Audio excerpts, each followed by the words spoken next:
Assalamualaikum warahmatullahi wabarakatuh. Saya Anissa Maharani, NIM 097 dari kelas BPC 4 akan mempraktekkan sebuah teknik konseling yang bernama teknik strength bombardment. Berikut ini video dari saya. Sudah bersama dengan klien saya bernama Mbak Nurul Fitrianti yang nantinya akan mempraktekkan sebuah teknik yaitu teknik strength bombardment. Langsung saja, apa yang ingin Mbak Nurul sampaikan kepada saya, ataukah Mbak Nurul memiliki permasalahan atau keluhan yang ingin Mbak Nurul sampaikan? Jadi begini Mbak, saya itu sekarang mahasiswa semester 4 di salah satu PTN di daerah Semarang. Nah, saya tuh dulu tuh punya teman kan, maksudnya teman seperjuangan waktu SMA. Nah itu tuh dulu tuh sama-sama punya cita-cita buat kuliah di satu univ yang sama dan negeri gitu loh Mbak.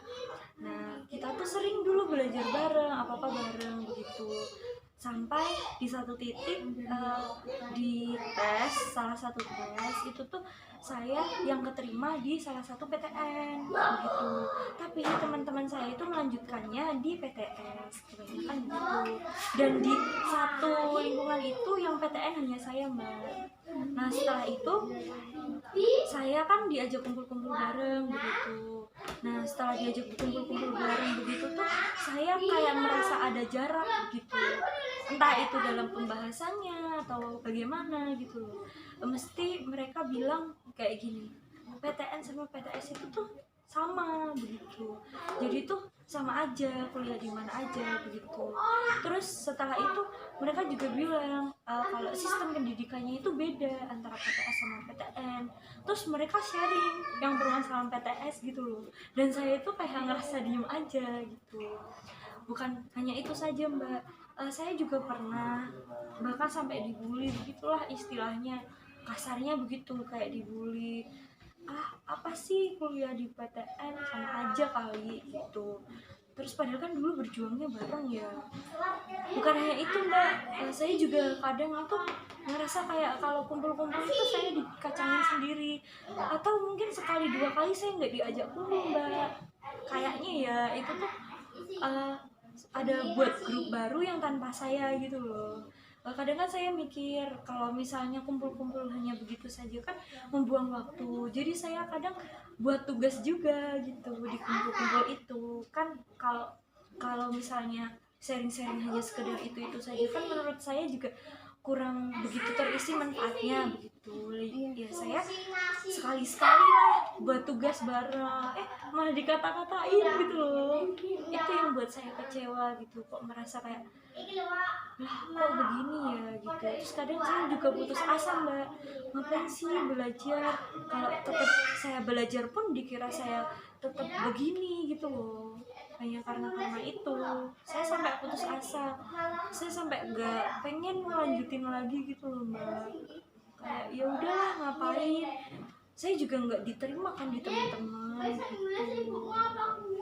Apakah hal-hal yang Mbak Nurul sebutkan tadi merupakan hal-hal yang sangat mempengaruhi Mbak Nurul dalam merasa putus asa, kurang percaya diri, dan bahkan merasa kurang bersemangat untuk menjalani hari-hari, dan kurangnya motivasi dalam diri Mbak Nurul? Ya sepertinya mungkin bisa dikatakan begitu ya Mbak. Soalnya kan lingkungan saya itu tuh nggak banyak, bisa dikatakan seperti itu.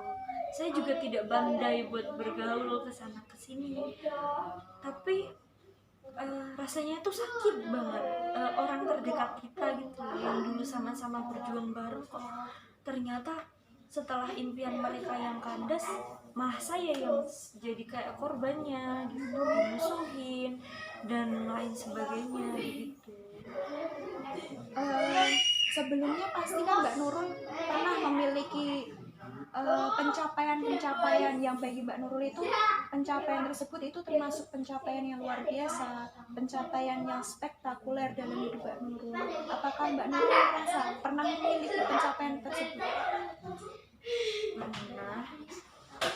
Sekarang saya minta coba Mbak Nurul tuliskan pencapaian-pencapaian apa saja yang pernah Mbak Nurul alami, atau pernah Mbak Nurul dapatkan, atau pernah Mbak Nurul raih Coba tolong Mbak Nurul tuliskan di sini.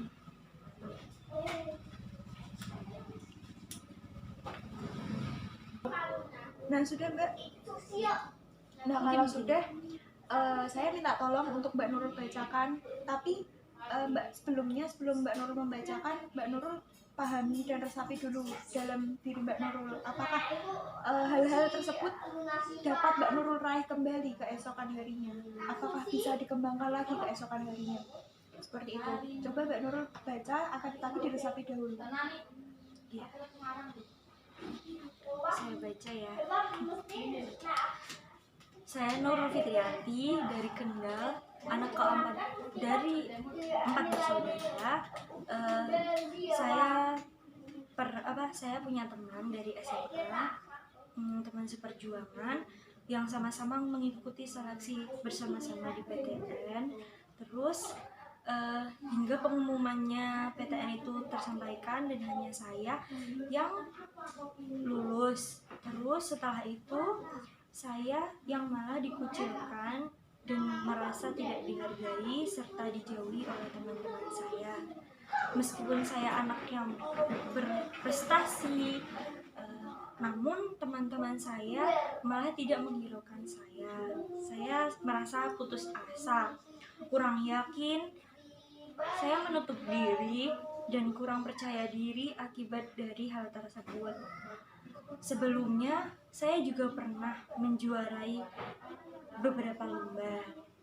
Pencapaian-pencapaian saya seperti menjadi juara 1 di Olimpiade Matematika, juara 1 berpidato di tingkat provinsi, pernah mencapai lolos SBMPTN, terus ikut berbagai organisasi dari mulai OSIS, Pramuka, PMR, dan apa lagi ya, dan udah sih seperti itu aja yang saya tulis. Dari penjelasan Mbak Nurul tadi, sepertinya sebenarnya itu Mbak Nurul orang yang aktif, tapi tadi Mbak Nurul itu bilang kalau pergaulan Mbak Nurul itu lemah. Nah, di sini yang patut saya garis bawahi, Mbak Nurul kan bilang tadi tidak memiliki teman seperti itu, bukan dalam artian tidak memiliki satu orang pun teman, akan tetapi teman Mbak Nurul hanya bisa dikatakan beberapa. Iya, betul. Nah, di sini yang saya garis bawahi dan saya tegaskan kembali, di sini kan Mbak Nurul pernah memiliki kejuaraan dalam bidang pidato yang intinya berarti Mbak Nurul bisa berdialog di depan orang banyak. Tapi di sini Mbak Nurul memiliki krisis percaya diri akibat dari perkataan-perkataan dari teman-teman Mbak Nurul tadi. Nah, di sini Mbak Nurul sebaiknya itu lebih memilah lagi teman-teman mana yang bisa mensupport keadaan Mbak Nurul, mana yang bisa membangkitkan minat perkembangan untuk Mbak Nurul, yang memberikan dampak baik untuk Mbak Nurul. Seharusnya Mbak Nurul lebih bisa memilih itu, lebih bisa menyaringnya lagi, agar nantinya Mbak Nurul juga memiliki kualitas diri yang lebih baik lagi. Nah, di sini saya akan mengatakan sebuah kalimat yang nantinya bisa Mbak Nurul ikuti ya. Seperti ini kalimatnya. Saya kuat. Silakan Mbak. Saya kuat. Saya berani. Saya berani. Dan saya bisa. Dan saya bisa. Saya memiliki kemampuan.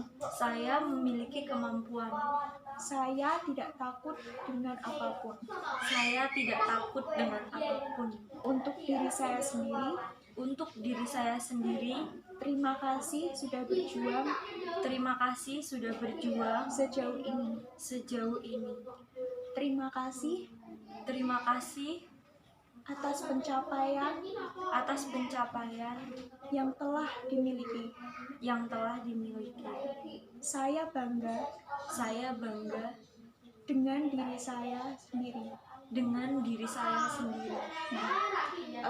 Semoga kalimat-kalimat tadi bisa memotivasi Mbak Nurul lagi lebih ke depannya menjadi pribadi yang lebih percaya diri lagi, pribadi yang bisa mengembangkan potensi-potensi yang dimiliki lagi, dan juga nantinya Mbak Nurul bisa berkembang lagi menjadi pribadi yang memang dapat memilih circle pertemanan yang lebih baik lagi.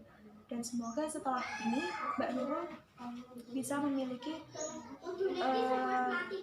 peluang dan kesempatan-kesempatan besar dalam kehidupan Mbak Nurul, bisa memiliki pencapaian-pencapaian yang luar biasa kembali. Dan semoga Mbak Nurul terbantu atas adanya proses konseling ini ya. Iya, terbantu sekali Mbak. Ada yang ingin Mbak Nurul sampaikan lagi? Mungkin itu saya akan terapkan apa yang tadi disampaikan. Semoga juga tingkat kepercayaan diri saya semakin kembalilah gitu. Saya juga akan terbiasa dengan apa yang ada begitu. Ya, kalau begitu terima kasih Mbak Nurul sudah berkenan menjadi klien saya pada hari ini. Terima kasih juga sudah menyelesaikan permasalahan saya. Ya, sama-sama.